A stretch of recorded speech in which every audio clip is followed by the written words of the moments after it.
Test ಮತ್ತು ODI captain ಆಗಿರುವ Gill T20 ತಂಡದ ವೈಸ್ ಕ್ಯಾಪ್ಟನ್ ಕೂಡ ಆಗಿದ್ದವರು.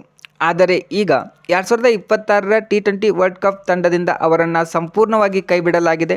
ತವರು ನೆಲದಲ್ಲಿ ಟೈಟಲ್ ಡಿಫೆಂಡ್ ಮಾಡುವ ತಂಡದಲ್ಲಿ ಅವರಿಗೆ ಸ್ಥಾನವಿಲ್ಲ. ಇದು ಸರಿಯೇ? ಡಿಸೆಂಬರ್ 20, 2025ರಂದು BCCI T20 ವರ್ಲ್ಡ್ ಕಪ್ ಮತ್ತು ನ್ಯೂಜಿಲೆಂಡ್ ವಿರುದ್ಧದ T20 ಸರಣಿಯ 15 ಸದಸ್ಯರ ತಂಡವನ್ನು ಘೋಷಿಸಿ ದೊಡ್ಡ ಬಾಂಬ್ ಸಿಡಿಸಿತ್ತು. Suryakumar Yadav captain, Axar Patel vice captain, Sanju Samson, Ishan Kishan, Abhishek Sharma, Tilak Varma, Hardik Pandya, Shivam Dube, Rinku Singh, Jasprit Bumrah, Harshdeep Singh, Kuldeep Yadav, Varun Chakravarthy, Washington Sundar, Harshit Rana ಇವರು ತಂಡದಲ್ಲಿದ್ದರೆ ಶುಭ್ಮನ್ ಗಿಲ್ ಅವರನ್ನ ತಂಡದಿಂದ ಕೈಬಿಡಲಾಗಿದೆ. ಶುಭ್ಮನ್ ಗಿಲ್ ಸೂರ್ಯಕುಮಾರ್ ಯಾದವ್ ಅವರ ಜೊತೆ ವೈಸ್ ಕ್ಯಾಪ್ಟನ್ ಆಗಿದ್ದವರು, ಆದರೆ ಓಪನರ್ ಆಗಿ ವಿಫಲರಾಗುತ್ತಿದ್ದಾರೆ. ಆದರೆ ಇನ್ನೊಂದು ಕಡೆ ಡೊಮೆಸ್ಟಿಕ್ ಲೀಗ್ನಲ್ಲಿ ಇಶಾನ್ ಕಿಶನ್ ಭರ್ಜರಿ ಪರ್ಫಾರ್ಮೆನ್ಸನ್ನು ಮಾಡ್ತಾ ಇದ್ದಾರೆ. ಹೀಗಾಗಿ ಅವರು ತಂಡಕ್ಕೆ ಆಯ್ಕೆಯಾಗಿದ್ದಾರೆ ಎಂದು ಹೇಳಲಾಗ್ತಾ ಇದೆ.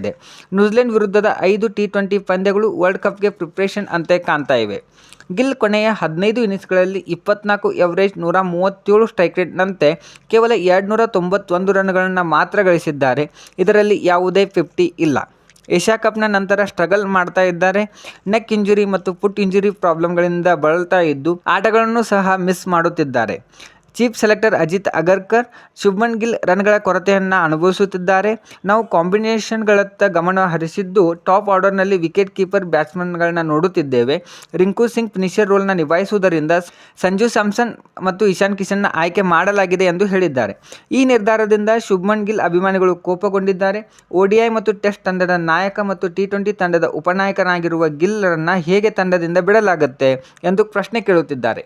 ಈ ಕ್ರಿಕೆಟ್ ಅಂದ್ರೇನೆ ಹೀಗೆ. T20 ಕರೆಂಟ್ ಫಾರ್ಮ್ ಮತ್ತು ಬ್ಯಾಲೆನ್ಸ್ಗೆ ಸಂಬಂಧಿಸುವಂಥದ್ದು. ತಿಲಕ್ ವರ್ಮಾ ಈಗಾಗಲೇ ಇಂಜುರಿ ಆಗಿರುವುದರಿಂದ ತಂಡಕ್ಕೆ ಒತ್ತಡ ಹೆಚ್ಚಾಗಬಹುದು. ತವರು ನಾಡಿನಲ್ಲಿ ನಡೆಯುತ್ತಿರುವ ವರ್ಲ್ಡ್ ಕಪ್ ಅನ್ನು ಸೂರ್ಯಕುಮಾರ್ ಯಾದವ್ ಅವರ ಭಾರತ ತಂಡ ಗೆಲ್ಲುವುದೇ? ಡ್ರಾಪ್ ಮಾಡಿ ಗಿಲ್ಗೆ ಅನ್ಯಾಯ ಮಾಡಿದರಾ ಅಥವಾ ಇದು ಸ್ಮಾರ್ಟ್ ಸೆಲೆಕ್ಷನ್ನ? ನಿಮ್ಮ ಅಭಿಪ್ರಾಯವನ್ನು ಕಮೆಂಟ್ ಮಾಡಿ. ಈ ವಿಡಿಯೋ ಇಷ್ಟವಾಗಿದ್ದರೆ ಲೈಕ್ ಮಾಡಿ, ಶೇರ್ ಮಾಡಿ ಮತ್ತು ನಮ್ಮ ಚಾನಲ್ನ ಸಬ್ಸ್ಕ್ರೈಬ್ ಮಾಡಿ.